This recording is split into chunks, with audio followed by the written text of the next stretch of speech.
शीतला अष्टमी 2026। आखिर माँ शीतला क्यों धारण करती हैं झाड़ू और नीम? जानिए उनके स्वरूप का गहरा रहस्य। धर्म desk in news IND news. Chaitra मास के कृष्ण पक्ष की अष्टमी तिथि को देश भर में शीतला अष्टमी का पर्व बेहद श्रद्धा के साथ मनाया जा रहा है, जिसे लोक भाषा में बासोड़ा भी कहा जाता है। यह पर्व न केवल धार्मिक आस्था का प्रतीक है, बल्कि ये हमें आयुर्वेद, स्वच्छता और प्रकृति के संरक्षण का भी संदेश देता है। स्वच्छता और सेहत की अधिष्ठात्री देवी। पौराणिक मान्यताओं और स्कंद पुराण के अनुसार सृष्टि के रचयिता ब्रह्मा जी ने संसार को निरोगी रखने का उत्तरदायित्व देवी शीतला को सौंपा था। उन्हें चेचक, ज्वर, बुखार और चर्म रोगों से मुक्ति दिलाने वाली देवी माना जाता है।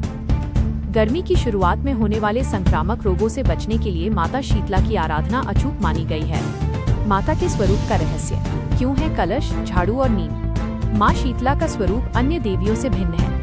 उनके हाथों में मौजूद हर वस्तु का एक विशेष वैज्ञानिक और आध्यात्मिक अर्थ है। कलश। माँ के एक हाथ में अमृत कलश होता है, जो शीतलता और स्वास्थ्य का प्रतीक है। यह संदेश देता है कि शुद्ध जल ही जीवन का आधार है। झाड़ू। माता के हाथ में झाड़ू स्वच्छता का प्रतीक है।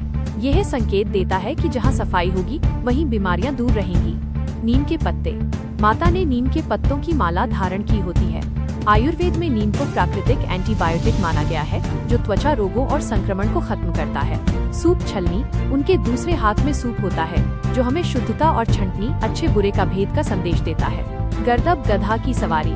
माँ शीतला गधे पर विराजमान है, जो धैर्य और कठिन परिश्रम का प्रतीक है। बासोड़ा। ठंडे भोजन का महत्व। शीतला अष्टमी के दिन घरों में चूल्हा नहीं जलाया जाता।